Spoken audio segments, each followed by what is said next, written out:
his mother dear.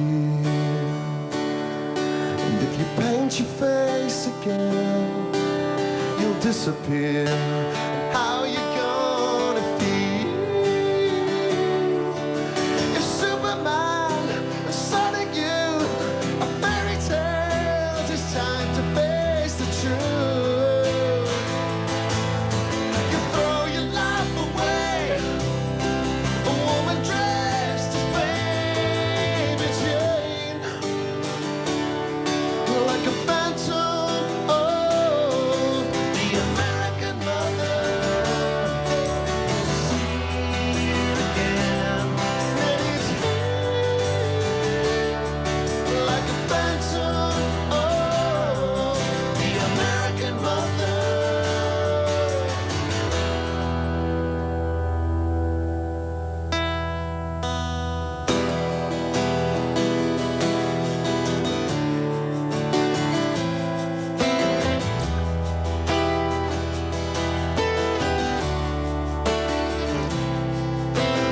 All that you can see are the things that are good in you, and you do. And you're still abandoning the news. And now there's a sinking look in your eyes, like black holes in the sky. In the sky. Every time you moved, I realized that everything in you was hypnotized. And how you gonna feel if Superman is sending you a fairy tale? It's time to face the truth. You walk the hall of fame, a woman dressed as Baby Jane, like a phantom. Oh, the American mother. See it again, and it's here, like a phantom. Oh, the American mother.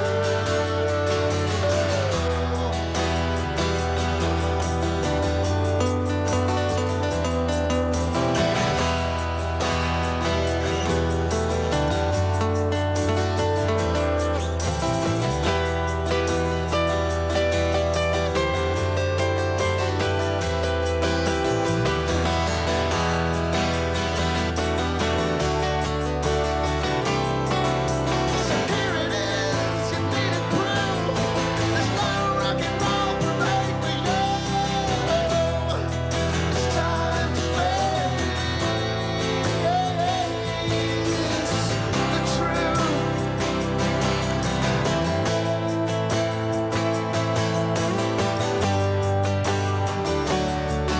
Like a phantom of the American mother.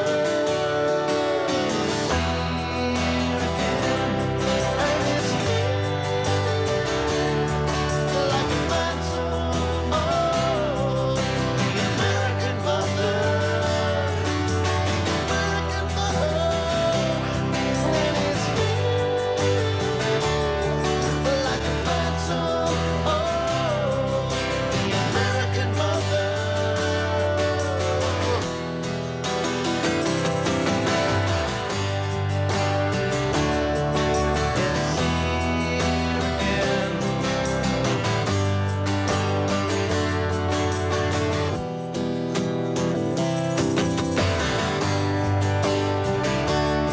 It's like a phantom of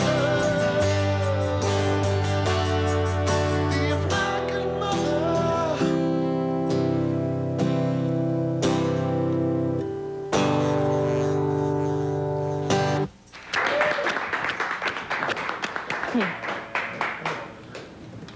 We'll be back with Catherine Wheel after these messages. I am with Dave, Rob, Brian, and Neil. Hello, fellows, again. Hi. So the album Adam and Eve, what does that idea, that image evoke for you? Is it like the fall? the fall from grace, or Well, kind of, yes. Temptation, lust, anger, deceit, aggression, love. all which that leads kind us of to stuff. the album cover Fruit. art. Cheese. Yeah.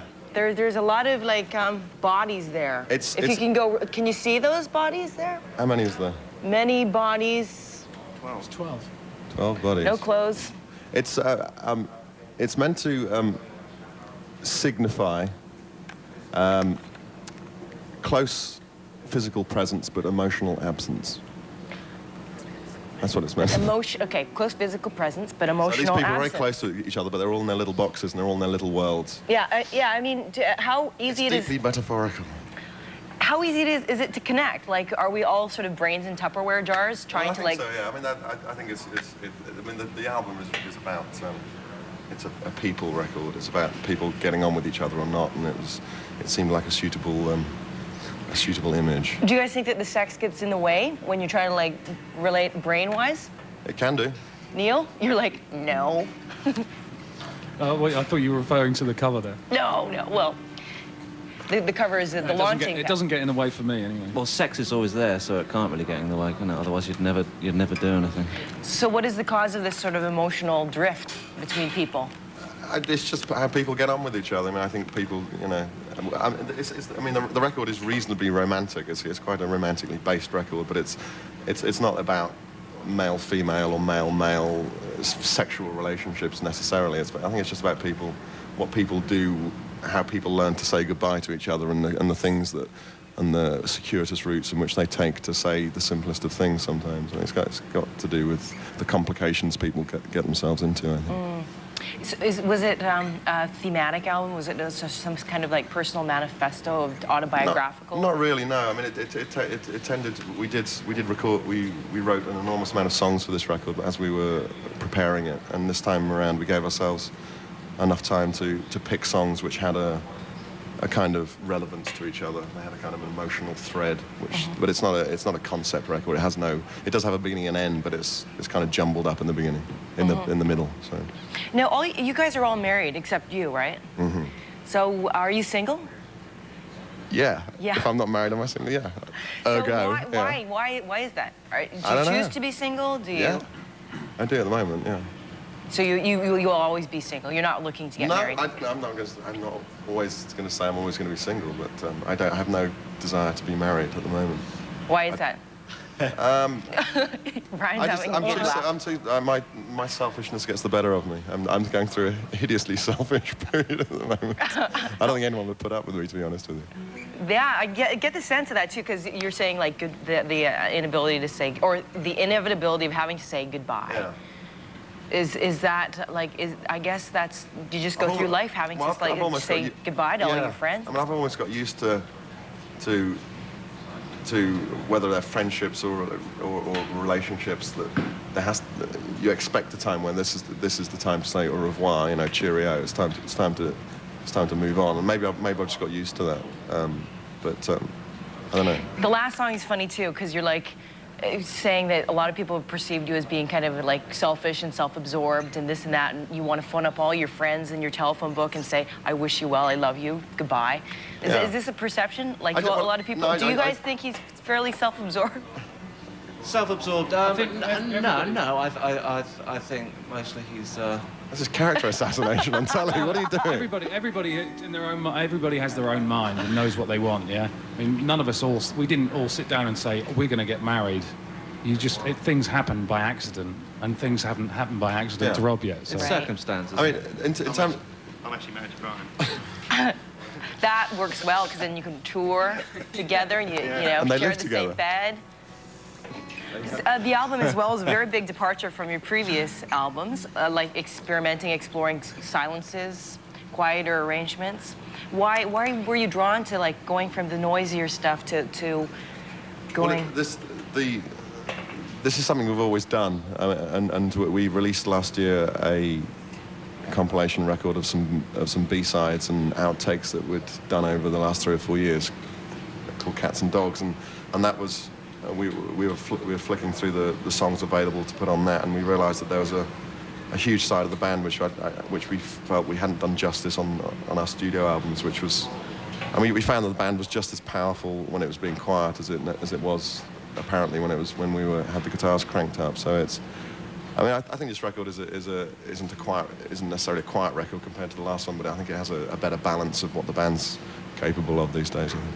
Yeah, it feels like you're exploring the inner crooner in you.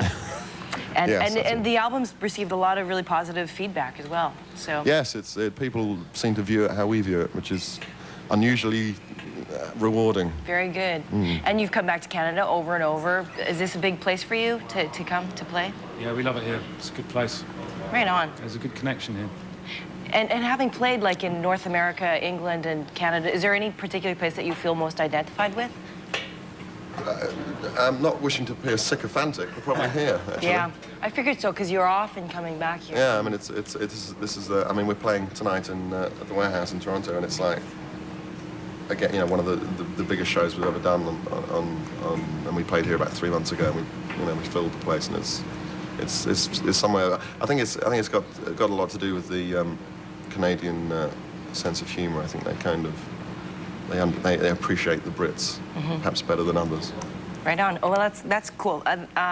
Warehouse tonight in Toronto, and you are going to be giving all your money to a charity, correct? Yes, we're giving it to a charity called Parents for a Better Tomorrow. And that is like what? It's a charity Parents specific for a Better Tomorrow. specific to Toronto, I hear, which is for giving presents and what have you to kids that come from poor backgrounds. Right on. Very good. We'll have a good Christmas, guys, and have a great show tonight.